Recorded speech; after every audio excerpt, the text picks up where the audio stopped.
Today on Rise Up. This past Easter Sunday, something remarkable happened at the heart of the Vatican. While Pope Francis was delivering his live address in St. Peter's Square, believers from around the world gathered nearby to declare a historic truth. The true Pope has appeared, the Riser. Within just 24 hours, Pope Francis was pronounced dead, sending shockwaves across the globe. Coincidence? Or the unfolding of a divine event? Today, we're joined live by those who witnessed it firsthand. You don't want to miss this. This is Rise Up.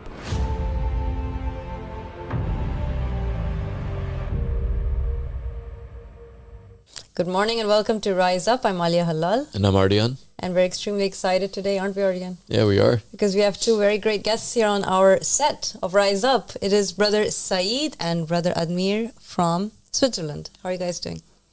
Thank you. Very well. Very well. Thank you so much for joining us. Now, we're excited because you have quite a story that has brought you here. You two are extremely passionate, dedicated followers of our Sadiq. And you have decided to dedicate your lives to this call and to this great spiritual movement of Imam al-Mahdi. So I think that it's important that we get a bit into their backgrounds, into how it is you came here and the great works that you have done for the dawah. So shall we start with you, Brother Ahmed? I started the dawah 1 year ago, 1 year, 2 months ago. I listened to the book Goal of the Voice. And from 1 month, I don't finish the book, I preach allegiance. Wow. And in the first time, I don't believe. I thought, what's this cool? What's this guys in TikTok, in YouTube? And the book changed my life. Wow. So you began your journey with the Goal of the Wise. Yeah. That's amazing. Mm-hmm. And before you started reading the Goal of the Wise, what did you think of God? What did you think of religion? How did you grow up? And I'm born Sunni, Hanafi. And 6 years ago, I started the book, the Quran. And I cherished God. But the word is, for me, is not this word. This is not the word of the God. And you mean the Quran itself? You didn't feel? Yeah. You didn't. Like there's something wrong with it. Like there's something maybe missing or some changes. Yeah. But I meditation, a lot of meditation. But in the Quran, Allah said, "You don't meditation from this book." And I pray, and then the God help me, my family, help me do this word. And 3 years ago, I received the information from Ahl al-Bayt, from my one brother in the French. Where is the Ahl al-Bayt? I don't understand what is Ahl al-Bayt. But in Sunni, we don't speak from Ahl al-Bayt, just the companions. Companion, yeah. And 3 years ago, I prayed allegiance from Imam al-Mahdi, Muhammad ibn Hassan al-Askari alayhi salam. And so you became Shia? Yeah. So you went from Sunni to Shia after someone introduced you to the Ahlul Bayt and showed you there is this other school of thought. Exactly. Okay. But I prayed allegiance just from Muhammad ibn Hassan al-Askari. I don't choose any marriage, no scholars? No, not scholars. And I continue, just listen. And I watch in this moment, I upgrade the meditation, more meditation. I listen to the Quran, it's so different. And 1 year ago, 1 year and 2 months, I listened to book, the big book. This book is so very, very important for me, for the humanity. And this book is so opened my eyes, opened my mind. Which language did you read it in? In French. In French. Yeah. So it was a translated version of The Goal of the Wise. Exactly. Okay, that's very interesting. Can you tell us a bit about what is it that you read that made you say, wait, this is, what topic was it that stopped you and made you say, this has to be true, this has to be because you didn't even finish the book, right? You were in the middle of it and you stopped and you said, I have to pledge my allegiance. Yeah. And the first time I listened to the first covenant from Adam and Hawa, alayhi salam, and I'm shocked. I'm shocked the first time, and I'm stopped. Right. Right. And I speak from the brother and sister, and we have one group in the WhatsApp. And one sister said me, what do you don't continue this in the book? It's not true. How don't have this how is perfect.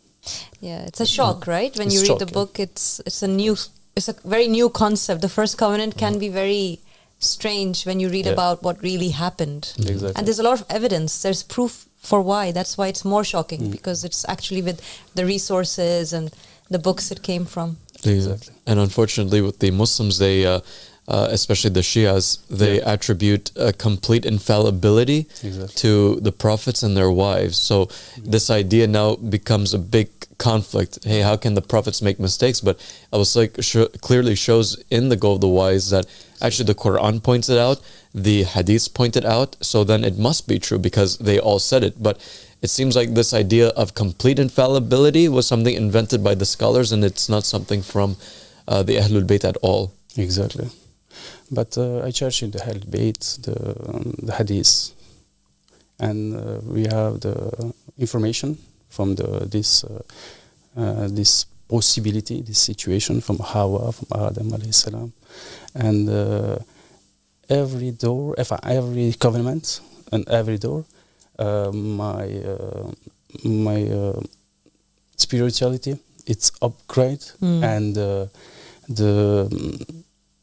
my eyes it's so open from the door of the God, and for me it's truly true. It's a transformative book. Yeah. It really is. Yeah. It really changes the lives of the people. And I'm Exactly. wondering, Brother Saeed, how did your journey begin? Did it begin with the book, or was it different for you? So it was a little bit different. So first, thank you for having us. Thank you so much for Thank you being for here. coming. Yes. So I'm Said. I'm 30 years old. I'm from Switzerland too, not from the same city. I'm from the capital. And I lived and grew up in Switzerland. I do study as a logistic supply chain. And then I worked as a taxi driver at night for 3 years. So I come from a Sunni background. Right. Because my father is Tunisia, and North Africa we are all Sunni. Right. It's mostly a Sunni country in Mostly Tunisia, Sunni. right? Yeah. Exactly. Yeah. So I used to live like all Sunni. So I live my life. I do my prayer. I do Ramadan, and I wanted to do Hajj, so I can die in peace. Right. That's what Tick all the boxes. Yeah, that tick you all did the all boxes, these things. Right. Exactly, exactly. And I used to live so. I didn't search more. than Okay. this. So, how I heard about this call? So, for the 3 or 4 last year, I was feeling a little uncomfortable because of what happened in this world, especially in the Palestine and all the country in the world. Like something's wrong. Exactly, yeah. And people are suffering, children are dying every day. And it was because in Switzerland we have a comfortable style of living. Yeah. So when you live good, you eat good, you work, you have everything, and you see children and people who dying, you can't sleep. You know something is wrong, so you have to now understand what's wrong. Why is this happening? Exactly. Right. Exactly. So I began to understand what's problem, but I wanted to do something. So problem it's because nobody does something for this. So we know now for 100 years that the world is not good. So there's so bad things like war, like injustice, corruption. And my problem is that the people don't do nothing for this. Yeah, everyone's on standby. Everyone is just watching as the world is burning, basically. Exactly. So they are just living their lives. So, voila. So they don't care about the other. So I start feeling that the people who speak in the name of God, like Saudi Arabia and so, because I'm Sunni, so I was looking for this sheikh and the people who talk by God or of the name of God, they do nothing. They just talking, they do nothing because in Palestine, we are brother Muslim. So they have to do something. When you see Dubai, Emirate, it's very rich country, people are living very comfortable, and near them, people are dying. So I felt something wrong. And I didn't find a solution. So I get back to the people that speak in the name of Allah, and I ask him, what should I do as a Muslim, as a believer?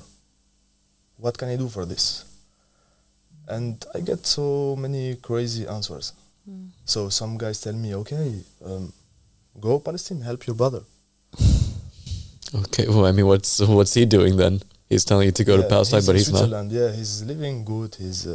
So he tell me, okay, if you go, if you want to help, you have to go help your brother. I say, okay, and I ask another one, Sunnit too, and he tell me, no, we can't. We have to wait till Allah do something. And all the answer I get is... they contradict each other, huh? Yeah, exactly. And they just waiting for Allah subhanahu to come down himself. For him to come and fix all the problems. Exactly. So they are not so wrong.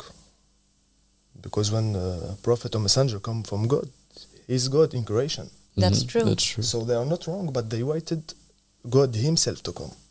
It's impossible. They don't want the messenger, they want God himself, which will never happen. God will always send a messenger in his place, exactly, right? Exactly. So that makes sense for me. And I began searching what Prophet Muhammad ﷺ say about the end of the time. And he say that Muslim are gonna go straight, like Christian and Jewish. And he tell us a lot of things, like in the end of the time, there is no more of Islam, just the name. Exactly. And the mosque going to be full of people, but empty Of faith. guidance, yeah. And I really feel it. Yeah, because when I go to mosque, except the Jumu'ah, there's so many people. But no one care about what happened in the world. And they all have in their country, Tunisia, or big houses, and yeah, they living pretty a good life. So I started searching, and I heard that Prophet Muhammad ﷺ said that in the end of the time, there is a man who will come, sent by God, who will reestablish the religion. So I started searching, and I found that this man will be the Mahdi. And this was like 5 or 4 years ago. So one day when I was doing my prayer, I asked God, please Allah, send us someone. Send us the Mahdi because we need him today. And if you send him, please make me one of his follower, was one of his supporter. Because that's what I wanted in life. The sense of my life, I wanted to do something for this world. And 3 or 4 years later, so last year, at night, I was scrolling on TikTok. I was tired. My soul was tired of all this word, and I get on sister Miriam, who was doing live, and she's speaking about Imam Mahdi. I say, oh, okay, so why not? Let's see. And then I get on the main page. I scrolling, I looking, and first time I see him, I say, wow, okay, subhanallah, he look good, he's okay, let's see what he has to tell us, because he's messenger of God, so he has to be a mission. He's coming to change the world. So let's see how he's going to change the world. And then I go on YouTube channel, I look all the video, and it makes sense for me. So you found the dawah, you found Abu Sadiq through the videos, through the TikTok live stream and the videos, the lectures, Exactly. and you found this call through the Goal of the Wise. So these are very different kinds of journeys. But in the end, they meet at the same place, which is Abu Sadiq. Brother Admir, you said that it was the knowledge in the book that made you feel the spiritual awakening. Yep. And that made you say, I have to commit to this man. His knowledge is so great. So it was his knowledge that really convinced you. What would you say convinced you for it, Brother Said? I download the Goal of the Wise in PDF, and I start reading. And I start with the first covenant, and when I get to the sixth covenant, I say, okay, voila, it's absolutely true. And I never heard about this story about Jesus and about all the covenant, because Muslims don't speak about that. No. Yeah, We only they speak don't. about Prophet Muhammad. Even though it's in the Quran talks about Exactly. covenants, right? And still, we aren't taught growing up that there is this concept. Abu Sadiq has made all the religions into that one story. They come as one story. But no one is taught that. Everyone is told it's like a division. Like the Christians are separate, the Muslims are separate, the Jews are separate. But actually, we're all from the same story. And that's what Abu Sadiq is reminding us of. And I wanted to ask you, both of you have been very committed to doing big works to support Abu Sadiq and to express your faith. And you went out and you did some very great works. So we have a lot of believers around the world who go out there and they put stickers up or posters, but Brother Admir and Saeed went a step ahead. So Brother Admir, he actually went ahead first. Saeed, I think you joined in a bit later. But it's very interesting how you decided to express your faith in the way that you did, because obviously coming from Switzerland, which is a bit of a, it's more of a secular country, the idea of the Pope is more understandable than the idea of the Imam. And of course, Abu Sadiq is the Imam of the time and he is the Pope of the time. And I'm sure the viewers will remember this. That great day where Brother Admir, you and a few others actually went out and said, we want to express that Abu Sadiq is our Pope. Exactly. Right? How did that feel for you to go out there? You went to the Vatican. What happened? Tell us. But we called from the brothers, the French brothers, Switzerland brothers, and Belgian brothers. Yes. We go one time. We go in one group to call. We have the idea from go to Rome from the PAC. One is one festival. Festival, yeah. To Pope. And we go to the Vatican. It was on Easter. You wanted to go on Easter. Exactly. Because everyone would be gathered there. Exactly. Right. And we have this idea from going to Vatican and say the people in the world, we have the new Pope. The Pope don't choose the people don't choose the Pope. The God chose the Pope. Exactly. We have pictures also. I'd love to have them up while you're telling us the story. Let's go ahead and put those pictures up. Yes, brother, go ahead. Yeah.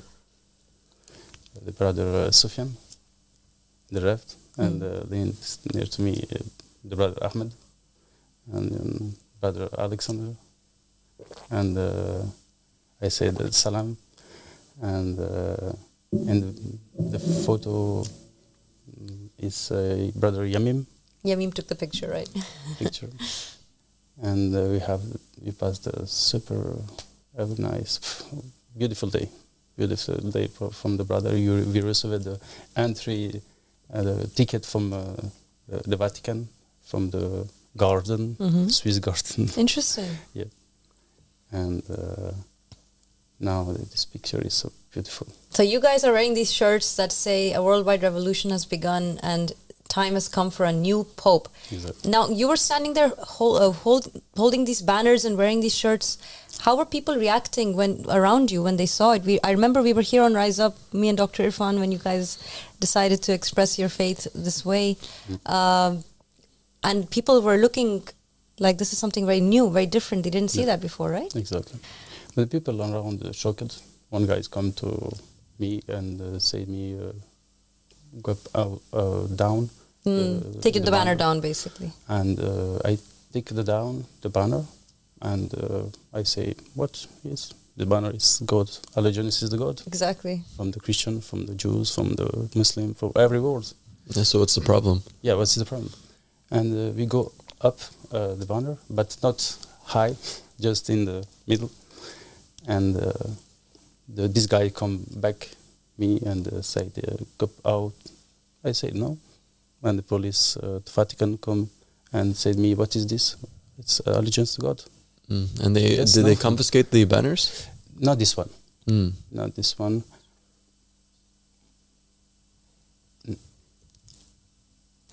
Yeah, so you guys went there, you picked up those banners, you showed them to the world, and that's where the whole story began.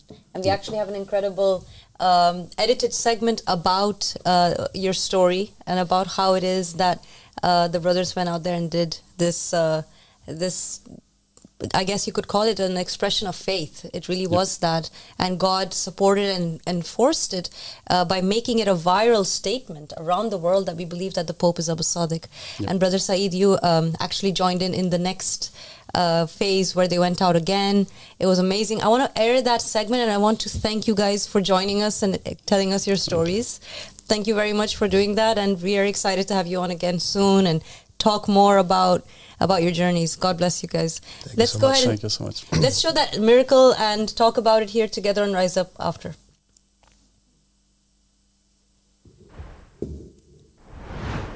All around the world, in some of the most important and iconic sites of Catholicism, people are proclaiming that there is a new Pope. True King, the true Pope. I found the man that is appointed by God as the disciple found Jesus in his time. The true Pope is here. We are not a people who believe that the Pope in the Vatican is in fact the legitimate Pope. We believe that that right has been usurped, and it is actually the right of the true successor of Jesus Christ, who we say is Abdullah Hashim Abu Sadiq. I am Abdullah, the successor of Imam al-Mahdi alayhi salam, the successor of Jesus Christ. I am the true and legitimate Pope. He went viral. Some people thought he was the Antichrist. Claiming a lot of attention online. Who boldly claims to be the second Mahdi.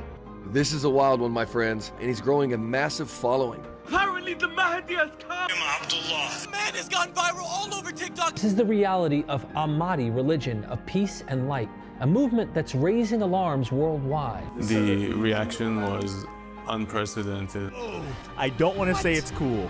I don't want to say it's cool. There is no one else but me that you are obliged to obey. Whoa! It's kind of cool. Some of the believers go ahead to the Vatican, raise the black banner that says on it that allegiance is to God. Pope, the only Pope, and it's being shown to the so-called Pope right there. I was shocked. Like, I actually opened my phone that morning, I read the headline, and I was like, no way. This is incredible.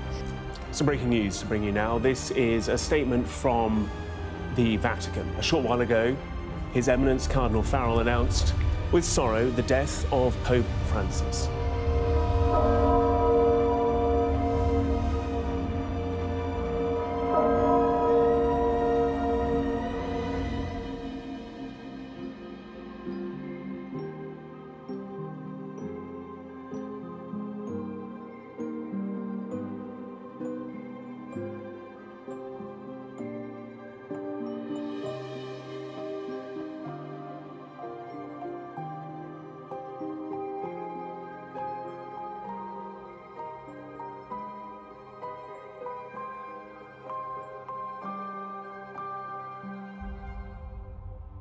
Un de nos frères, très récemment, nous a proposé l'idée d'une action afin d'annoncer la bonne nouvelle à tous les chrétiens du monde entier de la venue du véritable pape. Le jour de Pâques, le dimanche 20 avril 2025. Nous avons choisi cette date-là car c'est une date extrêmement importante pour les chrétiens, extrêmement symbolique aussi. There were brothers who, from their own initiative, they came up with this plan that they were going to be in the audience when the Pope appeared on Easter Sunday, and they were going to hold up these banners that said allegiance is to Allah and these signs that said it's time for a new Pope. So this was very exciting. A group decided to gather. There were 4 of them from France, Belgium and Switzerland.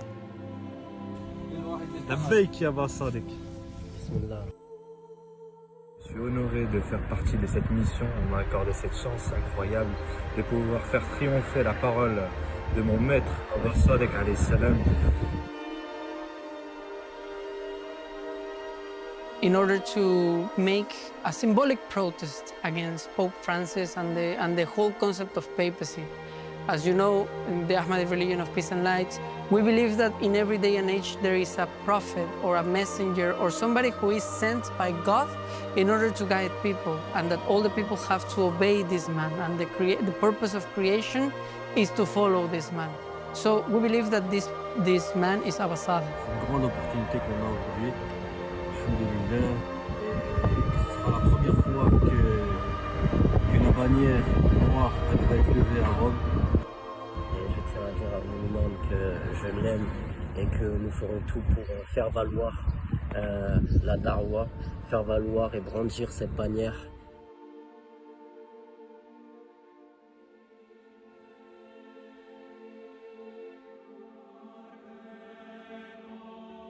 There were lots of people all around the world going to Catholic churches to actually some of the most important and representative and iconic Catholic churches.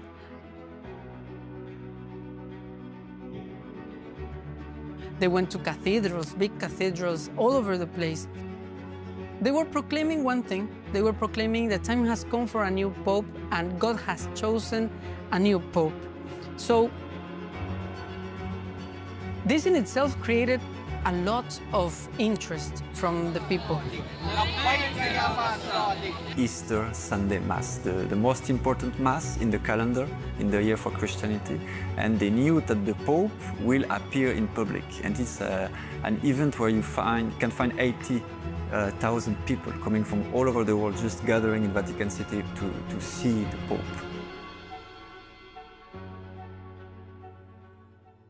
So they took their car, they traveled the whole night and the next day.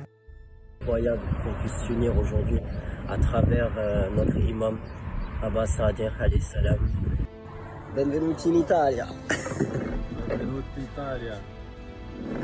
To enter the queue, to enter the very square of Vatican City, they have to wake up extremely early, like 6 o'clock, and to make the queue. Lorsque nous sommes arrivés, nous n'avions pas de ticket pour entrer à la messe. Mais subhanallah, on a eu des tickets vraiment facilement. On est tombé sur des gardes suisses et qui nous ont donné ces tickets-là pour rentrer à la messe. At this moment, yeah, I don't think they were fearful, but they say it's going to be maybe a bit difficult. You know, we didn't expect. They knew. They were telling me, you cannot imagine the number of police that is there. The military presence is crazy. Ensuite, lorsque nous sommes arrivés au portique de sécurité, il y avait énormément de soldats, énormément de policiers et de gendarmes. Ils nous ont fouillés et ils nous ont saisi qu'une seule banderole. Mais ils n'ont pas trouvé nos t-shirts sur lesquels il y avait nos slogans, ils n'ont pas trouvé notre bannière noire, ou nos bannières noires plutôt, sur lesquelles il est mentionné l'allégeance est à Dieu. I actually got the great opportunity of being able to live stream that on our program called Rise Up. It's our daily morning show that we do. Donc nous sommes rentrés et nous nous sommes rapprochés le plus possible du balcon sur lequel se tiendrait le pape. Donc on est resté pendant toute la messe. Nous avons attendu jusqu'à ce que le pape apparaisse.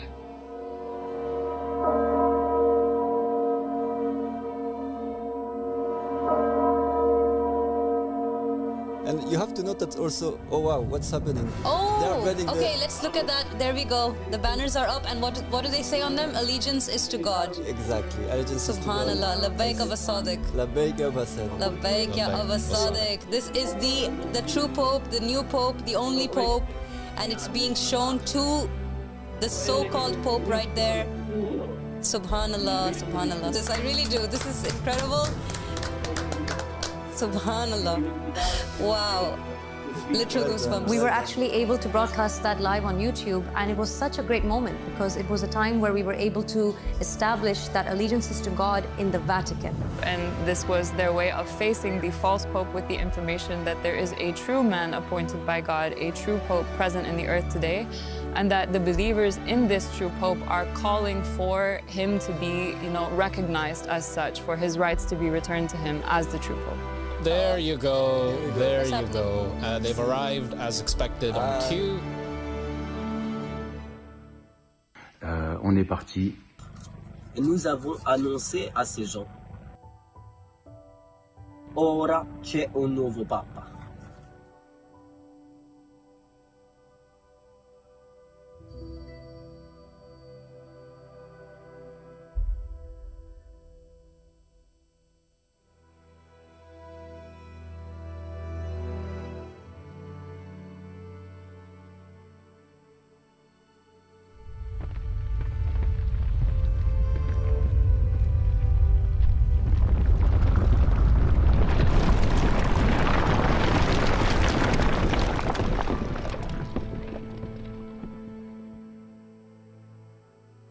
What happened is that next morning, we all woke up to this outstanding news. Pope Francis had died. Some breaking news. A short while ago, His Eminence Cardinal Farrell announced with sorrow the death of Pope Francis. I was shocked. Like, I actually opened my phone that morning, I read the headline, and I was like, no way. This is incredible. This was a miracle. This was a message directly sent by God. It was very clear that God was speaking and God was testifying to the message of those believers that yes, in fact, this is the false pope. This is not my pope.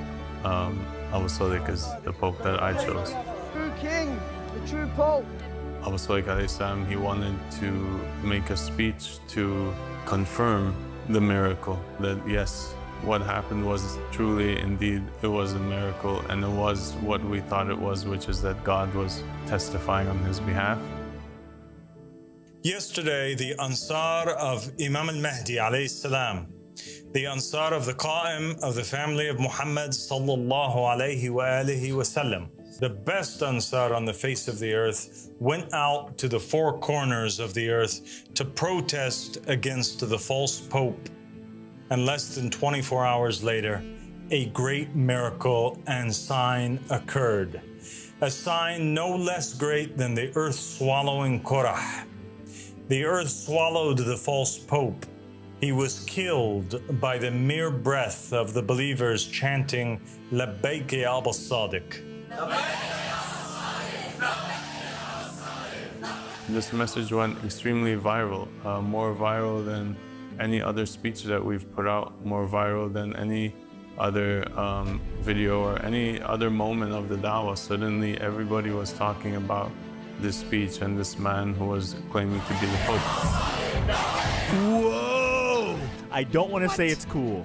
I don't want to say it's cool, but it's kind of cool. His followers visited the Vatican the day before Pope Francis died. I don't know why he's going viral now, who calls himself Abdullah Hashem Abba al-Sadiq. Something about the Mahdi. This guy is born to an Egyptian father and an American mother. Apparently healed at least one person. This is Isa Messiah name, Abdullah Hashem. This guy in your feed. This man rising up, you've probably seen it all over social media. Religious scene with some incredibly provocative statements. The man that everyone is calling the Antichrist.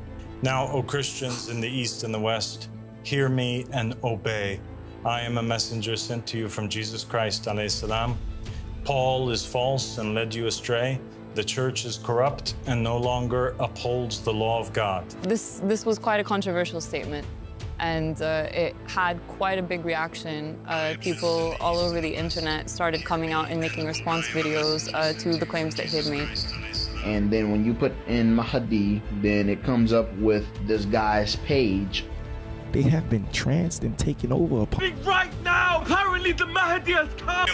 Basically going crazy, saying, what is going on? Who is this man? Oh, Muslims, a sign of the day of judgment is happening now. A man has gone viral all over TikTok after claiming that he is Imam Mahdi. And this was what we wanted. The world is going to know that we know that the truth.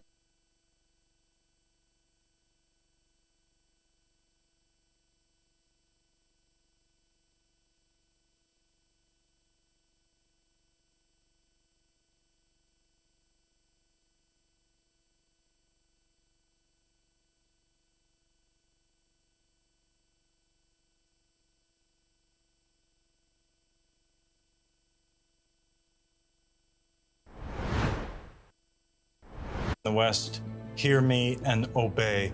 I am a messenger sent to you from Jesus Christ, alayhi salam. Paul is false and led you astray. The church is corrupt and no longer upholds the law of God. This was quite a controversial statement, and it had quite a big reaction. People all over the internet started coming out and making response videos to the claims that he had made. And then when you put in Mahdi, then it comes up with this guy's page. They have been tranced and taken over. Right now, apparently the Mahdi has come. Basically going crazy, saying, what is going on? Who is this man? Oh, Muslims, a sign of the day of judgment is happening now. A man has gone viral all over TikTok after claiming that he is Imam Mahdi. And this was what we wanted. The world is going to know that we know that the true Pope is Abu Sadiq. This was really the miracle after the miracle, which was that God took this message and he used it as a proof upon the Christians. He made sure that every Christian in the world probably has heard about him. And now the choice is up to them, whether to believe or to reject, just like every other human being is faced with that choice. The Christian scholars, just like the Muslim scholars, they kind of have like control over the Christians or control over the Muslims. They consider them their sheep. One of the Mahdi's disciples called Father Zechariah. She called him and tried to invite Father Zechariah to start following the Mahdi. مجد المسيح. وهل هشام ده بيمجد المسيح ولا بيمجد نفسه؟ وعايزنا نتبعه هو مش نتبع المسيح، يبقى ده بيمجد المسيح؟ يمكث معانا بقى. يمكث فين؟ هو فين هشام ده؟ شكله ايه؟ طوله ايه؟ عرضه ايه؟ ده ايه؟ في أنهي بلد؟ في أنهي حتة؟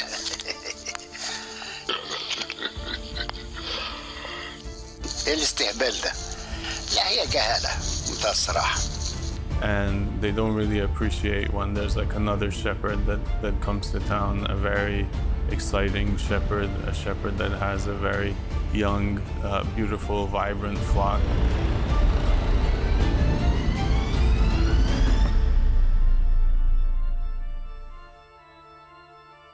Let me tell you a story that happened with a person whom we met. One of the sisters in Ecuador, her name is Lorena. She was pasting posters with this message. There was a man who came to her, and he was actually a radio host, a DJ. Hola, ¿qué tal mi gente? Buenas tardes, por acá DJ Kosovo.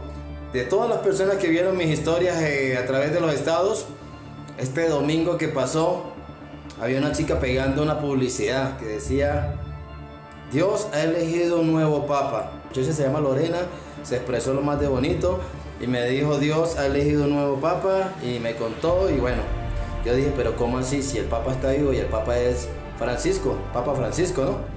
Al día siguiente yo voy a desayunar, voy a un restaurante y comienzo a ver en los televisores, en todos los televisores: ha fallecido el Papa hoy, hace 3 horas falleció el Papa Francisco.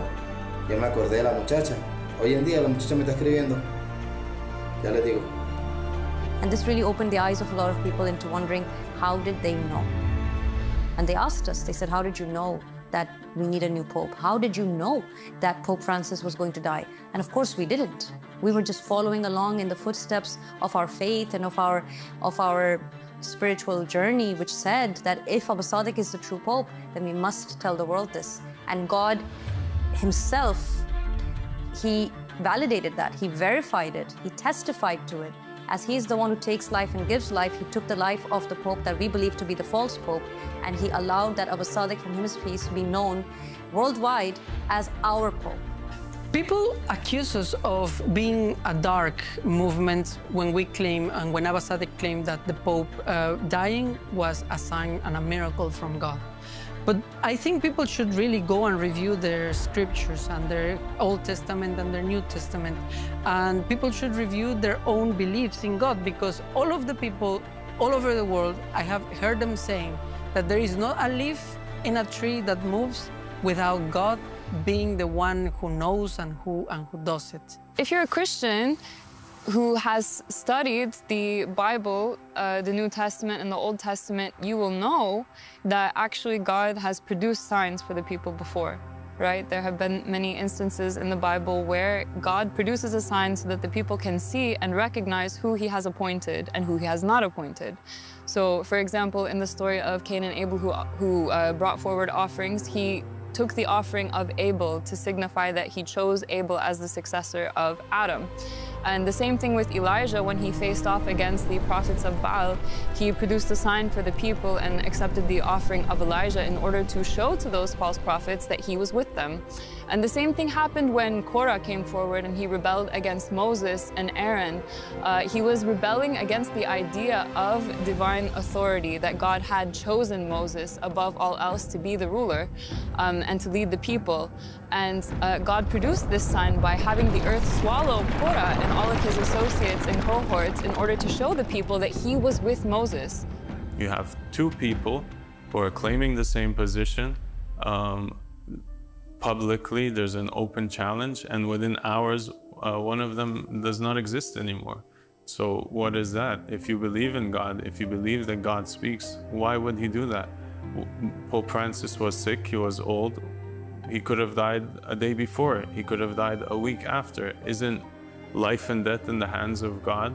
Why did God cause him to just instantly cease to live? This is an amazing sign that shows to the Christians that what the believers worldwide were saying to them, that message that they were afraid to take, the message that they didn't want to hear, was true. And that Abu Sadiq, from him is peace, he is the true Pope. Why did God decide to cut short the life of one of them and not the other one of them?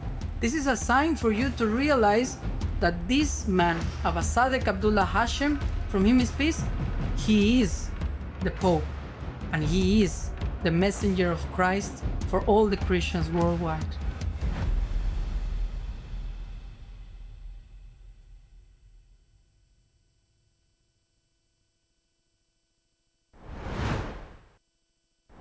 That is such an incredible story. The whole thing is so wow. It's just, it kind of makes me speechless when I really think about how it all happened, and the entire story from the very beginning, sitting on the couch and watching in live this entire thing unfold, right?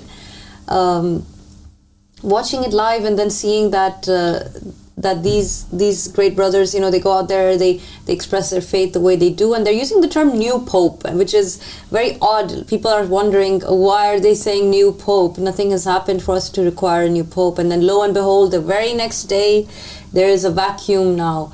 There is a lack of a pope in the Catholic Church because the so-called Pope Francis had passed away. Mm-hmm. And him passing away was a fascinating phenomenon to be taking place. Why? Because we believe that life is in the hands of God. He gives it to whom he pleases and he takes it from whom he pleases. And he does nothing in vain. For God to allow that this take place right after a very large group of people around the world are saying and stating that the true Pope, the new Pope, is Abdullah Hashim Abu Sadiq. This is not, is that a coincidence? No, is that how God works, Ardian? I mean, I think that day threw us all off track when the brothers went down there. I mean, we were very happy. We were like, wow, these guys managed to go to the Vatican and managed to raise black banners of allegiances to God, and did it right in front of the Pope. But what we didn't think would happen was at the very couple of hours, or next few hours, Pope Francis dies, and that for me was the biggest global miracle that has ever happened, because nobody can deny it. Nobody can say that it didn't happen, because it did happen. And yeah, every time that I think about it, I just remembered how big of a blow up this call had because of it, where suddenly this whole flood of people from all over the world, Christians all over the world, who Catholics and Protestants, especially those who are upset that we were saying that the Pope died because of God, you know. I mean, who else is the one who takes life then? Yeah, exactly. I mean, who else takes life? I mean, like, the very fact that the believers were out there and gave this message that a new Pope has come, and the old Pope passes away, this is a huge proof for the people that there is something with us. It has to be the truth. Otherwise, why would God allow such a coincidence, if you want to call it that, to take place? That is the only word, coincidence. So either it's a coincidence or it's divine intervention, divine enforcement. It has to be. And we believe that God speaks in different ways, and His language is out there for the world to see. He speaks through the signs around us and within us. And I think that the fact that there is a group of people saying the new Pope is Abu Sadiq, this was not, it was not in vain that God would then enforce that further. And on top of that, allow that it become a viral phenomenon on social media, so that the proof is upon everyone out there who received the news, which is a very, very big number of people. Billions of people received the news in a matter of 2 weeks. This is not a small thing whatsoever. So it was something quite a time for the studio. Yeah, it really was. Quite a time for us here on the base. A lot of people were reaching out to us, a lot of comments. I mean, my God, the views on the channel like boosted so much so that I thought to myself, like, I don't see an end in sight for this wave. It seems like it's continuous. And although the wave did, you know, slow down, it still comes and goes every now and again, where people remember this and they're like, hey, aren't you the guys who said that the Pope died because you guys went to the Vatican? It's become, I think, a part of our identity. Yeah, now. it really has become a part of our identity. And, you know, this is just, I think this is just a small taste of what is to come in the future, because, you know, God and all of His majesty and wisdom, you know, there's a time in which a message is sent to the people, right? And something great happens, you know, locusts or a flood of water or whatever, right? But then something grander, something bigger, something greater ends up taking place. You know, the Jews, they say, for example, that the great flood of Noah didn't take place until God sent a smaller flood to the people to give them the idea, to warn them. You know, with the Egyptians, you know, God sent 10 plagues, but He sent one after the other, in hopes that Pharaoh and his people would let the Israelites go until the last one, which killed all of the firstborn. And, you know, I'll never forget, Abu Sadiq said that, and this was a miracle by itself, when he said that a small bug would bring the world down to its knees. Remember that? Exactly. He said it would be a tiny creature. Yeah, it would be a tiny creature. And, you know, I think everybody thought to itself, you know, they thought to themselves, maybe it's like a small microscopic organism or a creature that is so new and everyone is marveling about, like some miraculous kind of thing. Yeah, but then it turned out that no, it was a virus that made the whole world fall to its knees, because they didn't know what to do. They didn't know, okay, how are we going to survive this pandemic? What a crazy time that was. Yeah, it was crazy. And then now for this other great phenomenon to take place, where globally everybody sees that the Pope died because of allegiances to God. I mean, that is phenomenal. And I don't know what's going to be taking place in the future, but for sure great things are happening because of this call and because of the messenger of God who's with us today, who is the Qa'im of the family Muhammad, Abdullah Hashim Abu Sadiq. People are finding the call in different ways. God is inspiring the word to get out there in every language and every way possible. We are witnessing something that has never happened before in history, where a man is coming as God's messenger with a global message that is spreading across the earth like wildfire. And this is the first time that this has happened. And a lot of people listening to this, Aryan, and I've seen it in the comment section too, they'll say things like, what are you talking about? There are so many different languages and backgrounds in Islam or in Christianity. Why is this so different? Well, the reason it's different is because the messenger of this call is a living, breathing messenger.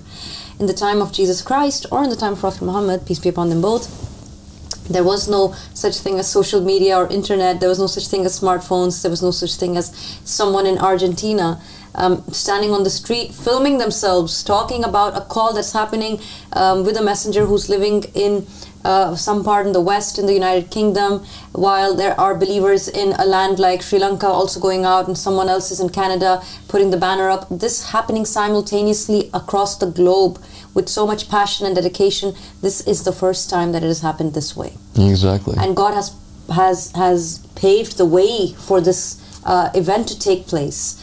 We have a very nice, nicely edited segment of the brothers who went out and did what they did at the Vatican. Let's go ahead and see their own testimonies of how it went for them, and be right back.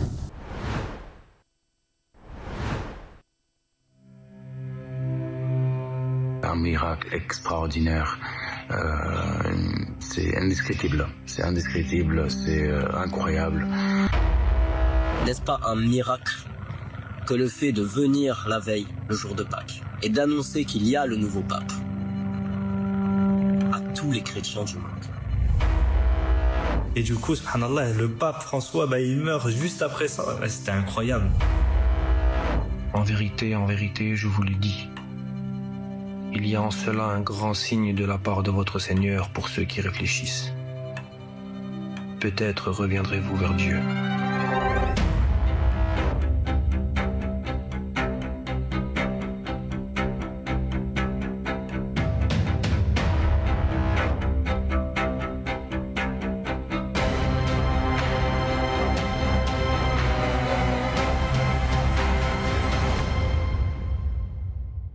Okay, let's look at that. There we go. The banners are up, and what do they say on them? Allegiance is to God. Exactly. Allegiance is to God. Subhanallah. Labbaik Abba Sadiq. Labbaik Abba Sadiq. Labbaik ya Abba Sadiq. This is the true Pope, the new Pope, the only Pope, and it's being shown to the so-called Pope right there.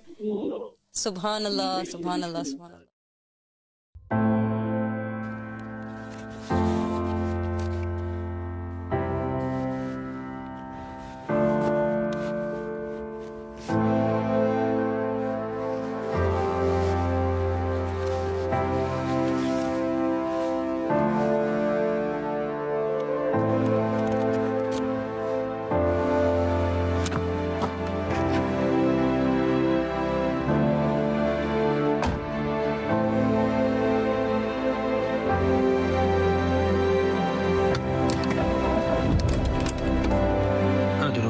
Très récemment, nous a proposé l'idée d'une action afin d'annoncer la bonne nouvelle à tous les chrétiens du monde entier de la venue du véritable pape. Le jour de Pâques, le dimanche 20 avril 2025. Nous avons choisi cette date-là car c'est une date extrêmement importante pour les chrétiens, extrêmement symbolique aussi.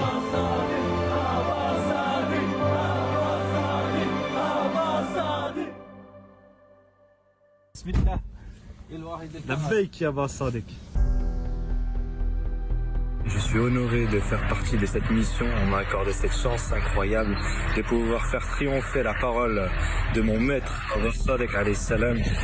C'est une grande opportunité qu'on a aujourd'hui. Alhamdulillah. Et ce sera la première fois qu'une bannière noire elle va être levée à Rome. Et Inch'Allah que le monde entier le voit. Et c'est que le début. Je ressens beaucoup d'amour, beaucoup de sérénité, une victoire éclatante. Je suis stupéfait. Je suis extrêmement... j'ai même pas les mots pour décrire cette situation, mais c'est incroyable qu'on puisse s'unir aujourd'hui à travers notre imam, Abba Sadiq alayhi salam. Et je tiens à dire à tous les frères que je vous aime, et je tiens à dire à mon imam que je l'aime et que nous ferons tout pour faire valoir la darwa, faire valoir et brandir cette bannière. El Bay'a Lillah, qad ja'a ma kuntum tu'adun. Et je suis vraiment heureux. C'est magnifique. Barakallahu fik. Que Dieu vous bénisse. Merci à tous. Benvenuti in Italia. Benvenuti in Italia. Benvenuti. Grazie. Grazie mille.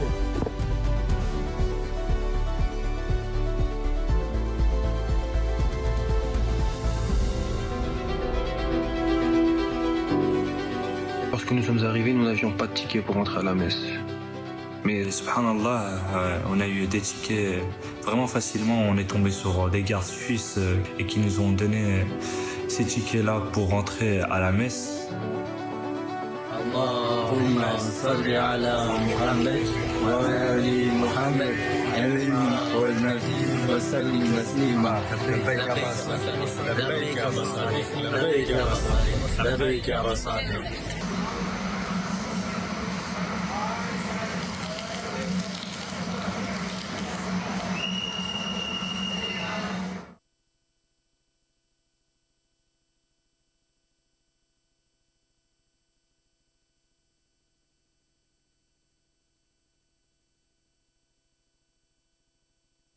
Salam alaikum tout le monde, j'espère que vous allez bien. Actuellement il est le 20 avril à 8h07 et là on va se diriger à la place du Vatican, place Saint-Pierre. Et Inch'Allah ça va bien se passer, on est avec l'équipe ici. Et là, et Inch'Allah ça va bien se passer, Inch'Allah. Assalamu alaikum les frères, mes sœurs. On est là, on est devant. Ensuite, lorsque nous sommes arrivés au portique de sécurité, il y avait énormément de soldats, énormément de policiers et de gendarmes. Ils nous ont fouillés, mais ils nous ont saisi qu'une seule banderole. Mais ils n'ont pas trouvé nos t-shirts sur lesquels il y avait nos slogans et ils n'ont pas trouvé notre bannière noire, ou nos bannières noires plutôt, sur lesquelles il est mentionné l'allégeance est à Dieu. Donc nous sommes rentrés et nous nous sommes rapprochés le plus possible du balcon sur lequel se tiendrait le pape. Donc on est resté pendant toute la messe. Nous avons attendu jusqu'à ce que le pape apparaisse.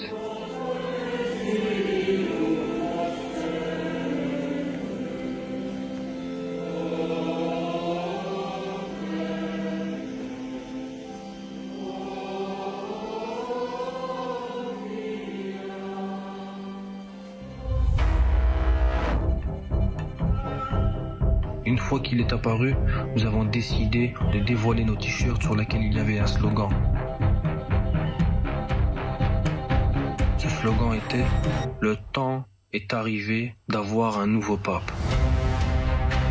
Et nous avons brandi nos bannières noires sur lesquelles il est mentionné l'allégeance est à Dieu. En anglais et en italien.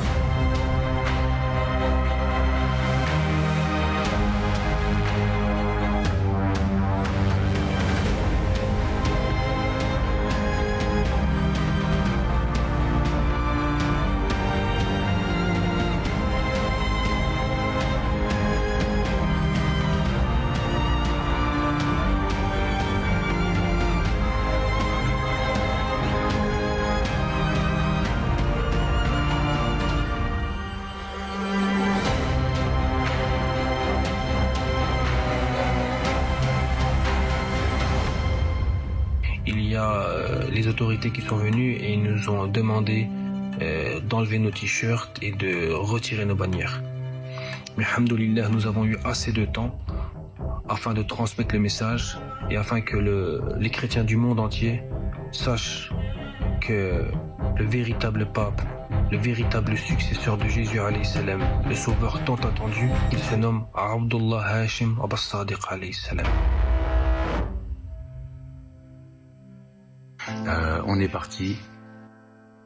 Nous avons annoncé à ces gens, ora c'è un nuovo papa. Maintenant, il y a un nouveau pape. Le pape est ce pape-là, à savoir Abdullah Hashim, et qu'ils doivent lui prêter allégeance. Allez-y, scannez. Allez-y, venez. Allez-y, venez, on vous transmet le message. Dans la journée, on a fait énormément de photos avec les grandes bannières que vous avez pu voir. Où il était écrit The new revolution has begun. Time has come for a new pope.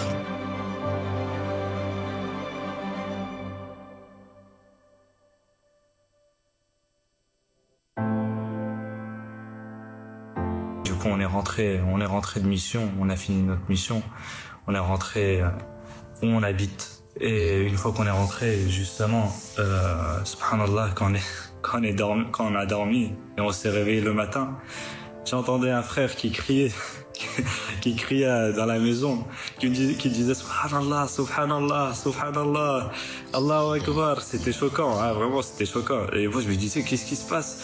Là je vois qu'il y a un appel d'un frère depuis mon téléphone, il y a quelqu'un qui m'appelle, qui me réveille également. Je me suis dit, qu'est-ce qui se passe aujourd'hui? Il y a quoi? C'est quelle nouvelle? Je vais apprendre quelle nouvelle? Le plus mystérieux, c'est que ce matin, quand on s'est réveillé, on a reçu la nouvelle de la mort du pape François. N'est-ce pas un miracle que le fait de venir la veille, le jour de Pâques, et d'annoncer qu'il y a le nouveau pape à tous les chrétiens du monde, et d'ailleurs à toutes les communautés du monde, et que le lendemain, le pape meurt.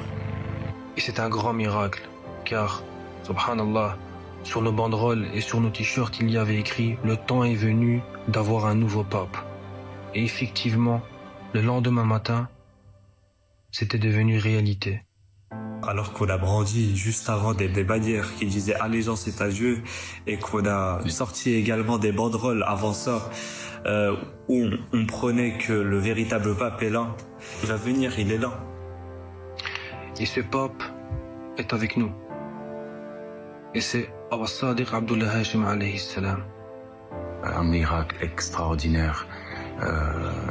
C'est indescriptible. C'est indescriptible, c'est incroyable. N'est-ce pas un signe pour ceux qui veulent raisonner? Afala ta'qiloun.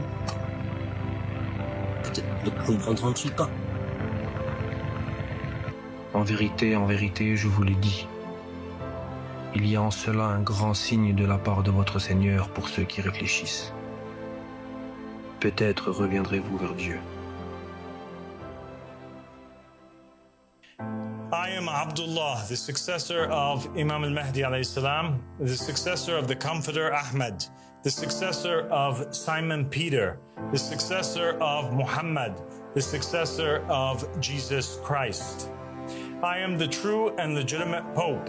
Now, O Christians in the East and the West, hear me and obey. I am a messenger sent to you from Jesus Christ alayhi salam. Paul is false and led you astray. The church is corrupt and no longer upholds the law of God, nor does it defend the oppressed. The papacy has been stolen and the rightful heir has been pushed aside. There is no one else but me that you are obliged to obey. May God be a witness that I have proclaimed.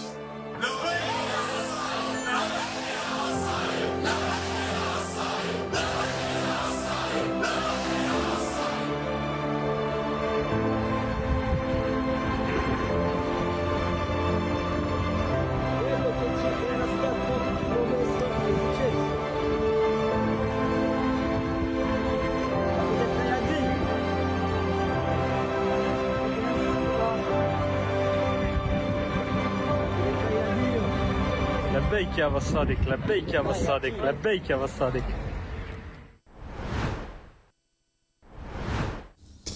There's a lot of power in knowing that there is something called freedom of religion and freedom of expression, and the effect that you can have in this world by just being who you have to be, right? And being allowed that being given that human right is a huge privilege right now in the world, it looks like. And members of this faith have realized that and tasted that feeling of freedom after having been put in a box and not allowed to be who they have to be or believe what they have to believe. And we as a people have seen in various parts of the world the persecution that comes with believing that a man from God has been appointed and that God has put his spirit in a man and this man is now speaking on his behalf. Living by that, believing that and working by that notion can lead to dire consequences right now in different parts of the world, unfortunately. But the fact is that standing by this call and standing by that banner and walking on the street holding it, as you saw in the last part of that documentary, this has a lot of power in it, because human beings are not meant to be captives of one another or enslaved to another person's ideas. We're meant to be free and we're meant to be able to be who we have to be. And if this is what a person believes, which is that the banner of God says allegiances to God, then let them believe it, let them carry it. Exactly, and I think the fact of the matter is that anybody else would have complained, and they would complain if their rights as a Christian, a mainstream Christian or a mainstream Muslim or a Buddhist are not met, especially when it comes to freedom of religion, freedom of expression, freedom of belief. So what is it that we're doing? Well, we're doing the same thing as any other religion. We're proclaiming that we have a set of beliefs, a set of rituals, a set of laws that we hold on to. And yet, although they are very modern laws and very, very modern ideas and very, very progressive, we get shut down. And I think the fact of the matter is that the truth shines its light and it exposes that which is nasty in society, and it brings it to the forefront, and the people see for what it is now. We're not really living in a society that really promises people a guaranteed freedom of religion. It seems to be something else on the contrary. Yeah, it is a very fascinating world we're living in at the moment, where being a human being is something that we have to stand up for and put our foot down and say, look, we have the right to believe, we have the right to exist, we have the right to breathe.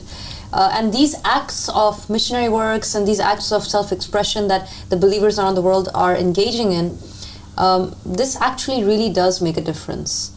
And every believer out there who's listening to us right now, I hope that you can hear that and really implement this in your life. There is a lot that you do when you go out there and you testify to knowing who the Imam of the time is, when you pledge your allegiance on a public platform, when you allow your face and your voice to be out there in the world so that you are another voice in a sea of voices of confusion and darkness. It's your voice amongst the few that understand what the truth is, and you allow it to be out there. When you pick up those posters and you go out on the streets and you place them in different locations and you take pictures and you say, this is my step towards the divine just state. This is my way of saying enough to oppression, enough to tyranny, enough to persecution, to hunger, to poverty, to homelessness, to undue evil, enough to all of it. When you do that, then you don't realize the impact you have. You don't understand that your footprint is made, and history will remember you for what you've done. The generations to come will say there was a group of people that stood by human values and got together, even though they were so different from one another and they came from such different places. It didn't matter, because there was one banner that was gathering them, and under that banner they stood in support of a man that is resilient and who's relentless in his work and tirelessly is going on and on saying we will keep marching despite what it is that we have to face. So well done to every believer out there who is doing that, and we're so proud of our brothers who went there to the Vatican. That was a whole other level of self-expression and missionary work, so congratulations to them. No, and it's a big congratulations to them, and if it was not for this, I don't think we would have had the wave that we did have. You know, the speech that Abu Saik gave out to the Christians reached, I believe right now, it has 280,000 views. Wow. So yeah, it's a video that circulated greatly, and not even just that video, but many Christians around the world took that video and on their own platform started to spread this sermon and spread the call of Abu Sadiq and spread this news that the Pope had died because we were there. So, you know, props to the people out there for bringing the news to the people for us. You know, that was a great job that you did, and I hope that you continue to do that, because, you know, that's the thing, right, is that the people, no matter what they do, and I find this so fascinating about the call, because it is true what the Imam said. The Imam said, no matter what the people do, they're just paving the way for the inheritor. Whether the people like us or they don't like us, whether they are speaking good about us, or attacking, either way, it's a step towards the end goal. Exactly. And the end goal is what? The end goal is that we want to have a man rule us, right? We want to have our own state, which calls towards humanity first, not Islam first, not Judaism first, not Christianity first, not my ideas versus your ideas first. No, it's humanity first. Exactly. So what is it that we want? We just want that. We just want that people don't starve to death every day. 25,000 people every day are dying of starvation. We don't want that these diseases continue, like cancer and AIDS and all sorts of diseases are out there. We want a cure for all of them. And not just for the believers, we want it for the people who don't believe, whether they are Jews or Christians or Muslims or even atheists. And my God, it's like the religious communities, they hate atheists and they think to themselves like, hey, you know what, just like forget about them, just put them on the side, let's put people who believe in God first. No, we're talking about humanity first, regardless whether you believe in something or you disbelieve in something. Exactly. Yep. Very well said. I mean, that's an important distinction that we do have from other religions, and it's actually the essence of true religion. That's always been the case. God has always insisted on being humane and being true human beings and being a reflection of Himself. And He is that merciful, compassionate Father that wants the best for His children. The recent lecture that Abu Sadiq released, that was released, I should say, on his channel, is so fascinating to listen to and to really realize, because I think that it has a lot of these aspects in it. The idea that there are these Abrahamic faiths, and that they're very misunderstood, and that they misunderstand each other, and that they have trauma that's lingering and they're carrying it with them, and they have this emotional baggage that they bring to the table, and something has to be done. It has to be resolved, because while we are carrying this kind of hostile energy, we cannot move forward in a productive way, in a progressive way. And there is a way to hold on to these faiths and religions and allow a religious identity for people if they choose it, while also not being in conflict and not having a kind of hostility or an aggression towards each other. So this lecture, which we were speaking about yesterday, we haven't been able to complete it. We're hoping to go over some of those final segments here today. Yeah, let's go ahead. Let's do it. Let's air the continuing segment and we'll talk about it right after. But you know, people focus on these differences. And that's what has caused all the war and the chaos and the murder and the bloodshed and the oppression. But they haven't focused on the common ground. You know, they haven't focused on the fact that like all of them trace their origin to Abraham. They haven't focused on the fact that they all, you know, allege that they worship the same God. They haven't focused on the fact that at the very end of it, like they are brothers and sisters in humanity. They're fellow human beings. And like this all, like at the end of the day, like there's only like one of four possibilities really, you know.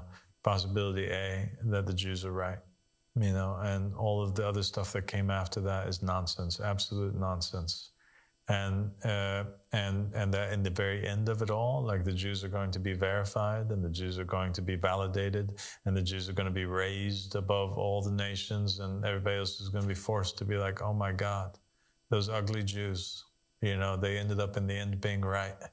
And that's what some of the rabbis say, that, you know, in the end, you know, you have this, in Isaiah, it talks about like a very ugly person or nation that people didn't think was going to make it, but they actually made it, and God chose them and redeemed them in the end. He was disfigured, right? And that's a possibility. Another possibility is that the Jews and the Muslims and everybody else and the whole world sees that actually Christianity was right. And that Jesus was God Almighty.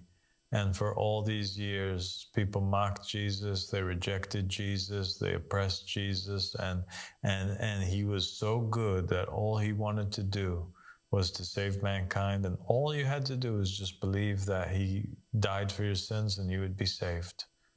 Or possibility 3, the Romans corrupted the religion, but Jesus was a prophet and Muhammad came to all of the worlds, and Muhammad sallallahu alaihi wasallam had great success, and his religion was the fastest growing religion in the world because of the fact that he was a true prophet.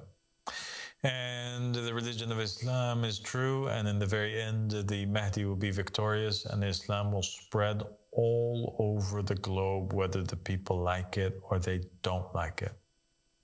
And anybody who stands against Muhammad stands against God, and God will give victory to His messenger and his seed. Or possibility 4, that like all of it's a lie. It's all false. It's all just like made up stories. It's all fake news. It is the same thing like the ancient, Greco-Roman religions and the ancient Egyptian myths and all of this stuff. It's nonsense. And the world has been killing each other over nothing. So there's really only one of those four possibilities that are there. I think that it would do a lot of good for Jews, Christians, Muslims, and atheists to, instead of focusing on the differences between them and kind of pouring gas or oil on the fire, that we should focus on the common ground. We should be diplomats. We should walk in the footsteps of Moses. We should walk in the footsteps of Jesus. We should walk in the footsteps of Muhammad sallallahu alaihi wasallam, and either say something nice or don't say anything at all. We should attempt to understand where each and every one of them is coming from and say, my goodness, of course you feel this way, of course you guys feel this way. We're telling you that you're not God's chosen people anymore, and at the same time, we're stealing your religion and your faith, right? And your perspective. Right. And we have to understand. We got to feel for them, right? And we got to love them, and we got to say, okay, Jewish people, we get it. Now let's talk a way. Let's find a way reasonably. We take these other extremist voices, put them on the side for a moment, and we get voices that are decent, that are filled with love.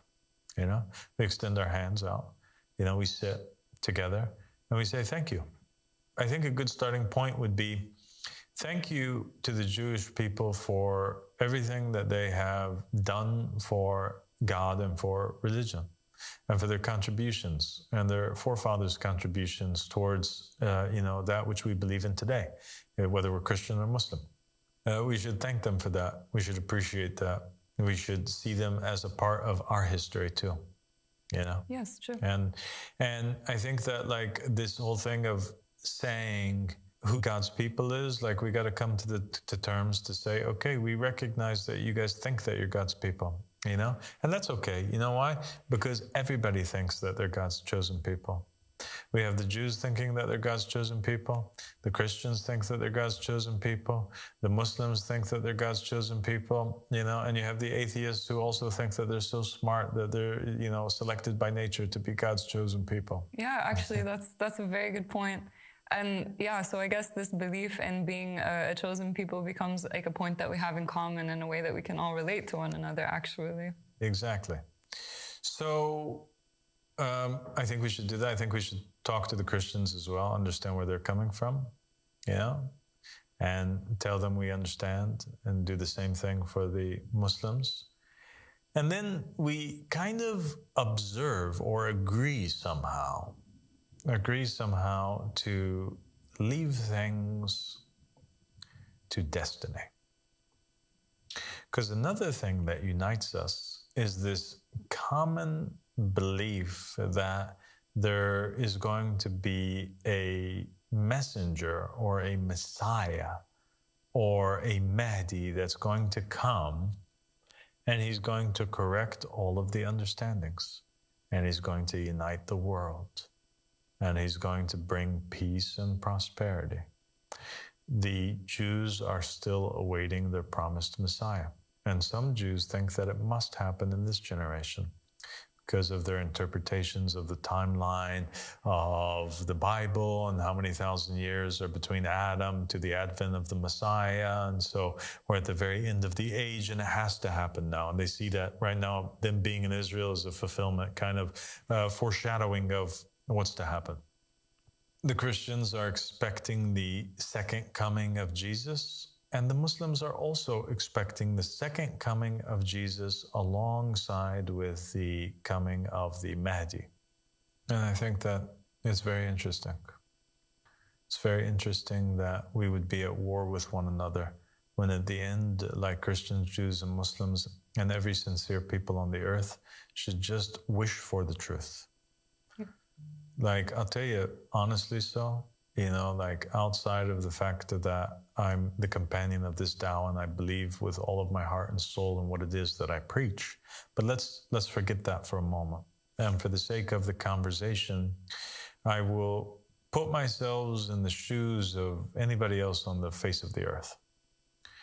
If I was sincere and I truly believed in God, you know, and in the end, the Messiah comes and he validates the Jews, like, I wouldn't be upset about that. I would be happy about that, actually. I would be happy that the Messiah came and, you know, like, if he's a messenger from God, and now, like, he's here and only goodness can happen. And, you know, I would be happy to now hear whatever it is that God has sent him to tell me. Right. Right or wrong?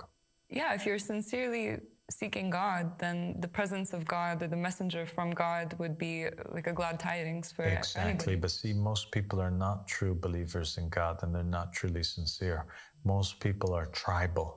Most people are just holding on to the religion of their ancestors, and they actually don't care to find the truth. They just want validation for that which they already believe in, because it makes them comfortable. Okay. And so I think that that's the mistake that humanity has gotten into. That's where we got to step back. So it's not a religious war, rather it's like a tribal warfare. It's a tribal war.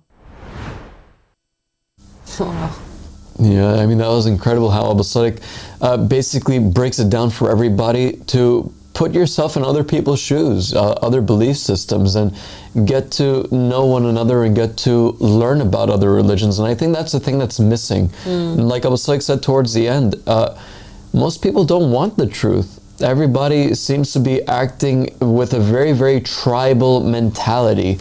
And what does that mean to act in a tribal mentality? It's like, look, I'm in a particular family. I am in the family of so-and-so. Whatever people say about my family, I'm going to be against. I'm going to fight that. I'm going to stand up for my family. And that's what it is. But that's what people, I guess, confuse religion with.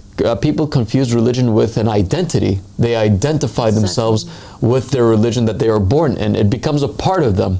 So when someone says, oh, your religion is wrong because of this, because we clung on to it, not because it's true, but we clung on to it because it identifies us, we'll do anything for it now. We'll kill for it, we'll lie for it, we will deceive people. But no, this is not what God intended. You know, this is not what is intended of religion. Religion is a pathway that people choose. Some people decide they want to be Christians, others they want to be Jews and Muslims. Everybody has their reasons. But Abu Sadiq makes it very clear that unfortunately, and that's what I found fascinating because it's something that I've always thought of, but he confirmed it, which is that people claim to be believers in God, but they're not believers in God. Exactly. You know, and if they were truly believers in God, they would stop doing what they're doing. They would stop fighting and bickering over what they interpret to be the truth, because they should step back and say, okay, I believe that there's a God, but is this religion true? Is this true? Is that not true? If they truly believed in God and they wanted God, then they would be happy to do the work, do the research, and to accept what it is God brings. Yeah. Because that's the issue, right? If God says to the Jews that the Messiah is actually Jesus Christ, if God says to the Christians the Comforter is Muhammad sallallahu alaihi wasallam, if He says that the Mahdi is Abu Sadiq, if He says to the people that it is what it is, then they should not have issue with it if they have no issue with God. That's the problem here. If God is an actual entity that speaks, that works, that is observant, that is all-knowing, then He is the point. He's meant to be the point for a religious person, for a godly person. But as you said, Aryan, it becomes this tribal thing, right? Where it says, okay, I am from this tribe, I'm from this understanding, this school of thought, this mindset, and you're from another one, so it's us against you. Yeah, and that is not really the way that God intends for things to be. So what are people doing? Yeah, and I find it very interesting how Abu Sadiq says, he says, okay, like hypothetically speaking, if it was the case that the Messiah comes and he validates Judaism, and it turns out that, hey, Islam is false and Christianity is false, and hey, even we, right? Let's say, like, you know, let's play that hypothetical sense, right? That even we were false, but it turns out Judaism was true. We shouldn't be upset about that. We should embrace it and say, oh, wow, now we great. know the truth. Now we know what the truth is. But that's the thing, is that when the people find something and there's a ton of evidence for something to be true, you know, that's what we're saying. We're saying that the Mahdi is here. We have tons of evidence. We have tons of proofs. And actually, that's one of the reasons why we believe in this call. The greatest reason why we believe in this call is because we know it to be true. But then for the people outside, unfortunately, when we bring about these evidences, they don't have a valid argument. Suddenly you see some tribal mentalities taking place against us. A war takes place, a fight, a debate that doesn't even turn out to be a debate ensues. You know, somebody calls you up on the live and says on the phone or says on the TikTok live, kafir 20 times before they choke on their own tongue. Unfortunately, this is what we. So what's up with that? Yeah, no, what's up with it? What happens? Like, why? I don't get it. Like, I don't think. I feel like I've tried to put myself in their shoes and understand it. The only excuse I can come up with is it's fear. Is it like a fear-based kind of attack where it says I need to hurt these people because I'm afraid? I don't know what it is. I think some people are afraid. I think some people are jealous, and I think some people are just so embarrassed over what they have. When something makes sense, they want to attack it because. Unfortunately, some people are just like that. People want to attack. People want to attack anything that they don't understand, and they want to attack anything that is better than what they have. It's weird. It's kind of like, you know, like when kids like fight over like what superhero is better, and then they choke each other and like they start punching each other because of you know, some fan base that they're into. And that's what religion unfortunately has become. It's become a fan base thing. You know, some people are a fan of Jesus, some people are a fan of Moses, some people are a fan of Baha'u'llah. You know, which character do you want to pick that you believe is the best? Yeah, it's like a Marvel thing. It's like a Marvel battle that's taking place. But it's not meant to be that way. Yeah, of course it's not meant to be that way. It's really not. And what I like, what Abu Salih does is he takes all of these characters that or most of these characters that the people hold on to, and he says like, why are you guys fighting? You know, what's wrong with you guys? Actually, if you look at it, all of these characters are from God. They all came with the same goal in mind. We're just saying that it's continued. You know, the series hasn't ended. It didn't stop. There is a new hero. There is a new guide. And that guide was mentioned by Jesus. Jesus talked about this guide. Moses talked about the guide. Muhammad talked about the guide. Many of the prophets and messengers talked about the guide. Right? Yeah, exactly. There has to be a sequel. So it can't be that suddenly the movie stops and the curtains close, because okay, well, I mean, who's that character? You know, you can't just like leave me off that cliffhanger and then just end the movie there. Because you have to understand that the character was mentioned right at the end of the movie, and the movie ended. Now, yeah, exactly. The credits are rolling. Don't you want part 2? Like, I would. Yeah, and like the credits roll, and then there's that sneak peek about what's to come. Right after the credits. Yeah, right after the credits, right? You know, like how Marvel movies go about it, right? Where like, you know, those who stick at the movie theaters, right, and they just watch the credit, right? Then they see, oh wait, there's a scene that takes place. It's a very small number of people who do that. Yeah, it's a very small number of people who do it, but like those who are like hardcore fans, they'll watch till the end, right? But that just goes to show you that, okay, well, there's a sequel. And that's what Jesus did, and that's what Muhammad did. Hey, guys, there's a sequel after me. There's a successor after me. Exactly. But then for some reason, everybody just wants to stick with the movie that was there, but they don't want to continue on to part 2 or part 3 or part 4. Exactly. And you can't know the story if you don't watch the whole thing. Exactly. I mean, how can you? I mean, if you stop and you don't watch the end, well, then you don't know everything. You actually don't know anything, because the end is the conclusion of everything from the beginning till the end. Exactly. You know, it takes you actually to the beginning, why it is that that person embarked on that journey, why did he decide to be a hero, and what is the conclusion of that person's life now. And I think that's the thing with God's promise. God promised us in the very, very beginning, look, you know, be fruitful, multiply, don't eat from the tree, and submit to Adam, right? So our story has always been, in the very beginning, submission to the man appointed by God. Yeah. At the end of the story, for a lot of these people, it's almost the same thing. Judaism, Christianity, Islam, submit to the man appointed by God, take their books and just do what it is that they said. But we're saying that, guys, it didn't stop there. Actually, you know, life is still continuing. Yeah. There has to be a successor. There has to be more. There has to be more, and there is more. Abu Salih is that sequel, I think, we can easily say, to all those prophets and messengers that have come before, and the imams. And I think we should go to the comment section. We really want to see what you guys are saying about this lecture and what Abu Salih has put forward so far. Let's go to the comment section and see what people are saying and comment on their comments. Okay, let's take it. Let's take a look. All right, so this video is truly a work that awakens the soul and inspires hope in hearts. This perspective presented by Abu Sadiq, peace be upon him, not only sheds light on the divisions among religions, but also highlights humanity's need to truly listen to and understand one another.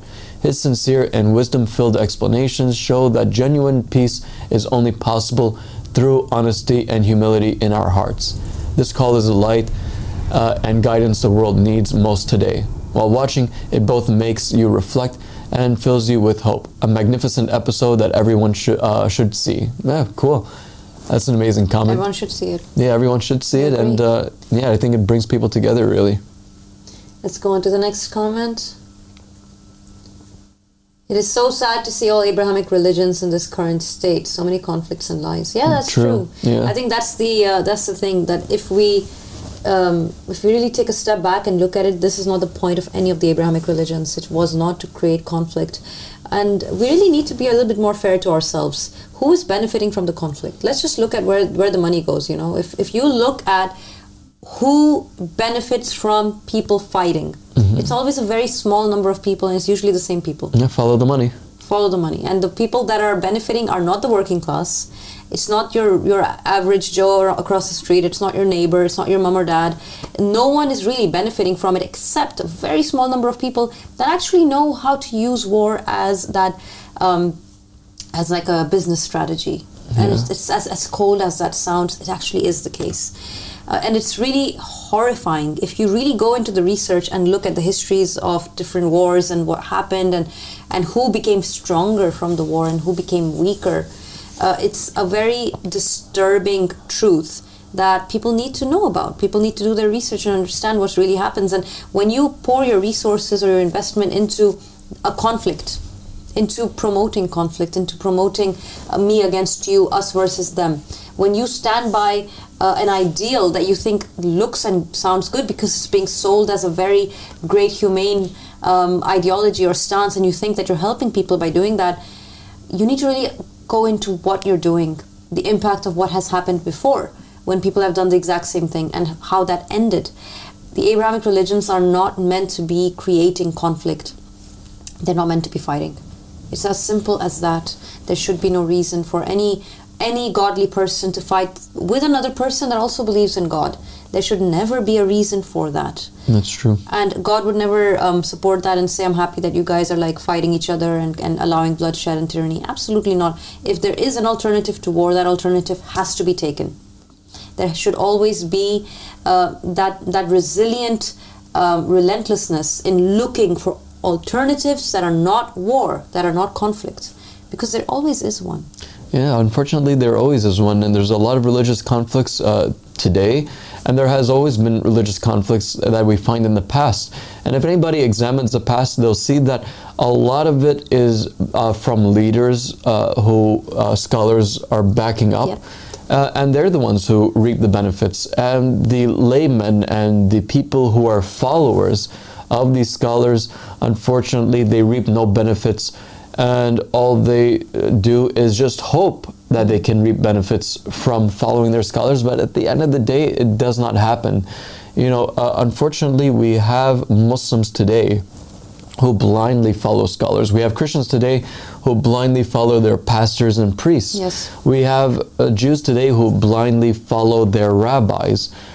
I mean, but did anybody decide to just take a step back and to examine religion for themselves before going back to the scholars?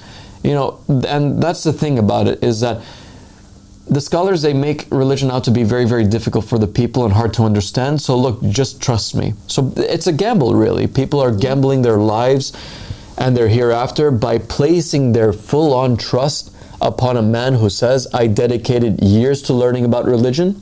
It's a very, very hard science. So just take me for my word. Yeah, don't look into it yourself. It's too complicated for you and you don't have the time. Exactly, you don't have the time. But if you do have the time, yeah, go to Azhar, go to like these universities. And then we'll tell you our interpretation of it. Yeah, exactly. So it's a huge trap, you know, it's a huge industrial trap. But hey, you know, what are we saying? We're saying that, hey, look, this is all a lie. I mean, God is not that complicated for, you know, God did not send revelations in a complicated way. People keep on saying, hey, Islam is an easy religion. You know, the Quran was sent for the people to be easy, like easily understood, at least in the Arabic language. Okay, then how about if we just take the Quran? How about we take the narrations of Prophet Muhammad and his family? Let's read it for what it is.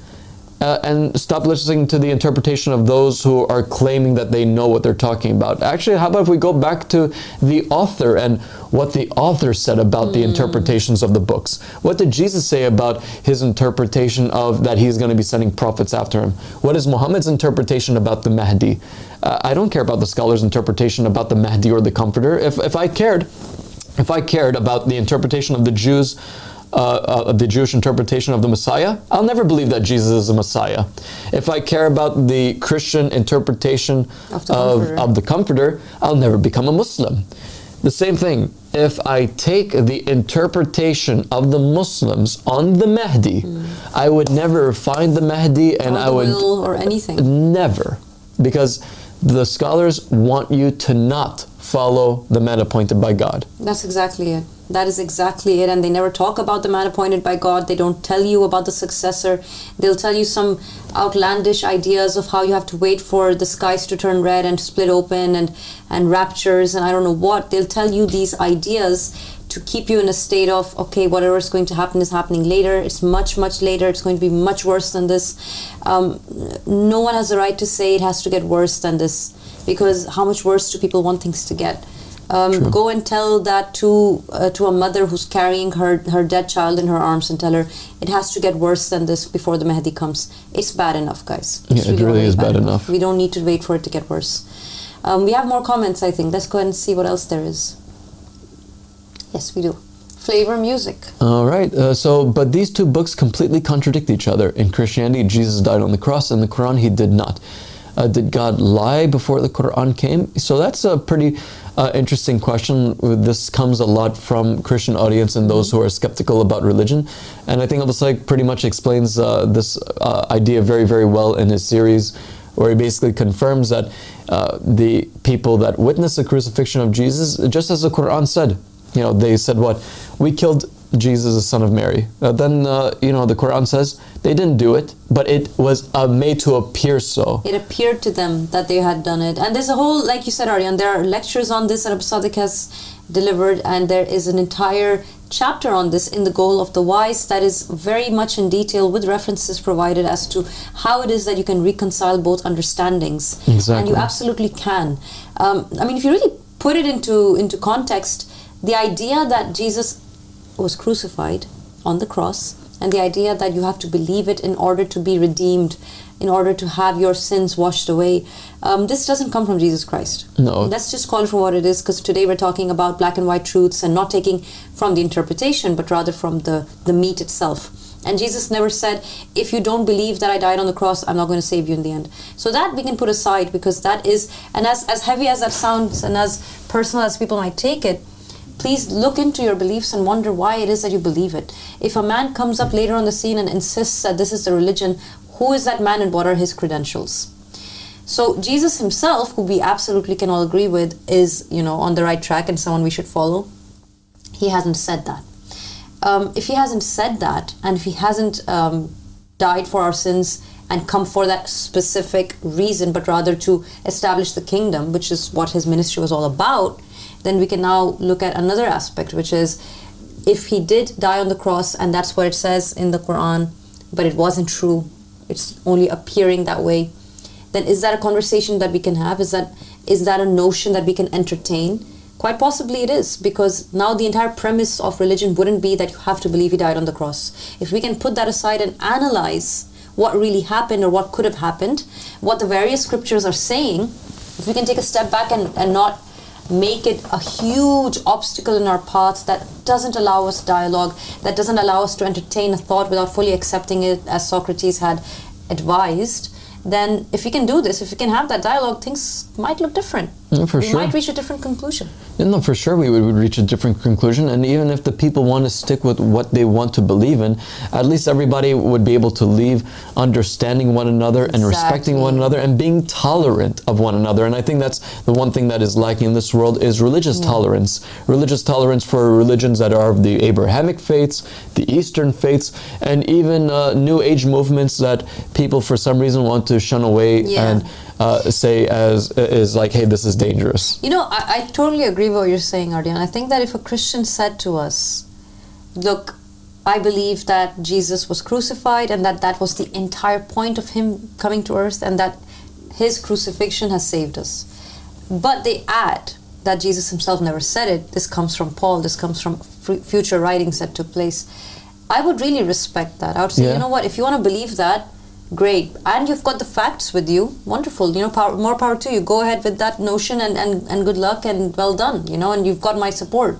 But we must address the facts for what they are. True. We can't just say that things happened that didn't happen or someone said something they didn't say. And we can't just ignore what they did say either. So if a Christian were to say, look, this is what I stand by, even though Jesus didn't say it, I'd respect that and I'd be like, great, you know, let's just make sure the facts are clear. Yep, that's and the then thing. Move forward with what we want. Yeah, and I think Abu Saik does a fantastic job at exposing that truth of what Jesus says versus what Paul says, what Prophet Muhammad says versus what the companions are saying. You know, and I think at the end of the day, when we take that little step back to just go back to our books and to just reconfirm, hey, did the Prophet actually say this? Did he not say it? Was it this person who said it instead? Was it this scholar who said it instead? I think we would see things in a very, very, very different light and we would be able to understand each other much better. We would. We absolutely would. And we invite you to connect with us at outreach@theahmadiyareligion.com. Go ahead and email us and we would be very, very happy to hear from you. We're going to wrap up at this point. Thank you for tuning in this morning and we will see you again another time. Assalamu alaikum warahmatullahi wabarakatuh.